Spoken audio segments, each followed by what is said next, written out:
নমস্কার, আমি Sunil fire remove in বেঙ্গলের চ্যানেলের পক্ষ থেকে সকলকে স্বাগতম। যে সকল দর্শক বন্ধু আমার এই চ্যানেলটি দেখছেন, like, share, comment and subscribe করছেন, তাদেরকে জানাই অসংখ্য ধন্যবাদ। আমি এর আগের ভিডিওতে আলোচনা করেছি introduction of fire safety equipment. অর্থাৎ আমাদের এই ফায়ার সিস্টেমে দুটো ভাগে ভাগ করা হয়েছে। একটা হচ্ছে ফায়ার প্রোটেকশন সিস্টেম, একটা হচ্ছে ডিটেকশন সিস্টেম। আজ ফায়ার ডিটেকশন সিস্টেম নিয়ে কিছু ইকুইপমেন্ট পরিচয় করাবো এবং সে কীভাবে কাজ করে সেই বিষয়ে বিস্তারিত আলোচনা করব। তো বন্ধু, যদি ভিডিওটি ভালো লাগে লাইক, শেয়ার, কমেন্ট করতে ভুলবেন না। আজকের আলোচনাটি খুব গুরুত্বপূর্ণ হতে চলেছে। যে সকল দর্শক বন্ধু ভাইরা ফায়ার সাবজেক্ট নিয়ে লেখাপড়া করছেন, ভবিষ্যতে ফায়ার সাবজেক্ট নিয়ে চাকরি করতে ইচ্ছুক, তাদের জন্য খুব গুরুত্বপূর্ণ হতে চলেছে। তা এই ফায়ার সিস্টেমে আর ডিটেকশন সিস্টেমের মধ্যে যে ইকুইপমেন্টগুলো থাকছে, প্রথমত ফায়ার অ্যালার্ম অ্যাড্রেসেবল প্যানেল, আর থাকছে স্মোক ডিটেক্টর বা হিট ডিটেক্টর বা আর বিম ডিটেক্টর, আর থাকছে এমসিপি বা ম্যানুয়াল কল পয়েন্ট, আর থাকছে ফায়ার অ্যালার্ম মডিউল, আর থাকছে স্প্রিংলার ফ্লো সুইচ, AHU রুমের কানেকশান ইত্যাদি থাকছে। আজকে প্রথমেই আমরা ফায়ার অ্যালার্ম প্যানেল বা ফায়ার অ্যালার্ম অ্যাড্রেসেবল প্যানেল নিয়ে আলোচনা করব এবং সেই ইকুইপমেন্টটি দেখাবো।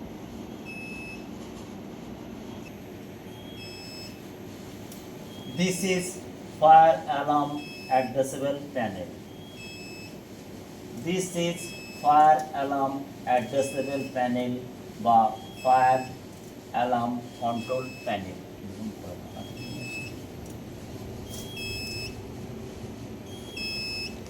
এই প্যানেলের মাধ্যমে আমরা জানতে পারব বিল্ডিং বা বহুতল বিল্ডিংয়ের কোথাও বা কোনো অংশে অগ্নিসংযোগ ঘটেছে সেটাই দেখার।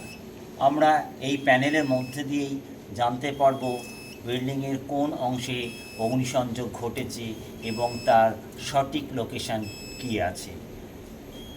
সেই সঠিক লোকেশানে আমাদের এই যখন ফায়ার অ্যাক্টিভ হবে বা ফায়ার অ্যালার্ম আসবে, সেখানে আমরা দ্রুততার সঙ্গে সেই জায়গায় পৌঁছাতে পারবো এই প্যানেলের মাধ্যম দিয়ে।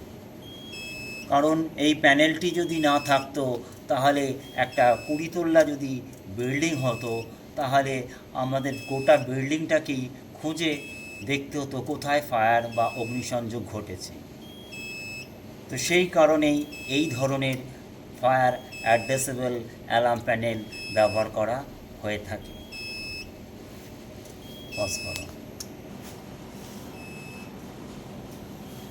This is smoke detector. এটা যে স্মোক ডিটেক্টর, এই স্মোক ডিটেক্টরটি দুভাবে আমাদের এখানে প্রতিস্থাপিত করা হয়ে থাকে। একটা হচ্ছে বিলো ফল সিলিং, একটা হচ্ছে আপার ফল সিলিং।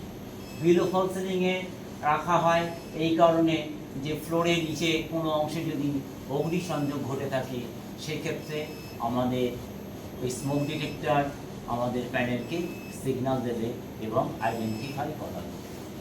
আর আপার ফল সিলিংয়ে যদি কোনো রকম ফায়ার সংযোগ ঘটে থাকে বা অগ্নিসংযোগ ঘটে থাকে, সেক্ষেত্রে উপরের যে স্মোক ডিটেক্টর আছে, সেই স্মোক ডিটেক্টরের মাধ্যমে আমরা ফায়ার অ্যালার্মে সেটা জানতে পারবো কোন লোকেশানে কীভাবে ফায়ারটি ঘটেছে।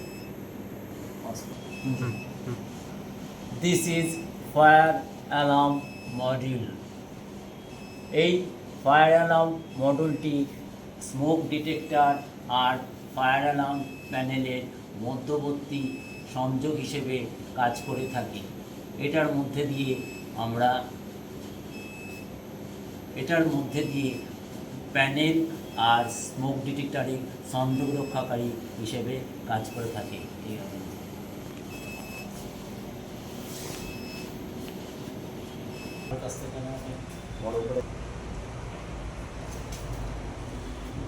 This is MCP, Manual Call Point.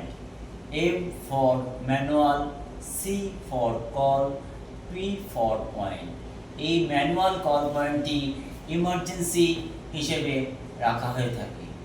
যদি বিল্ডিংয়ে কোনো ধরনের অগ্নিসংযোগ ঘটে থাকে সেক্ষেত্রে একে ব্যবহার করা হবে।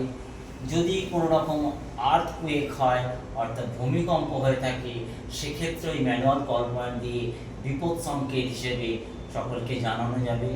বিল্ডিংয়ে যদি কোনো অংশে বম্ব থ্রেটনিং হয় বা বোম রাখার কোনো খবর থাকে তাহলে এই মাধ্যমে আমরা জানাতে পারবো, বা টেররিস্ট অ্যাটাক যদি হয়ে থাকে তাহলে আমরা এই বিপদ সংকেতের মাধ্যমে জানতে পারবো।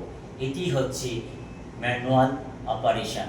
In case of emergency pull the MCP.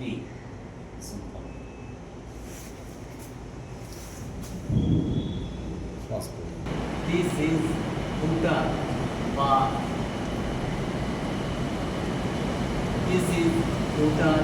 বা ফায়ার অ্যালার্ম বা স্টোভ হুটার। একদিকে লাইট দিয়ে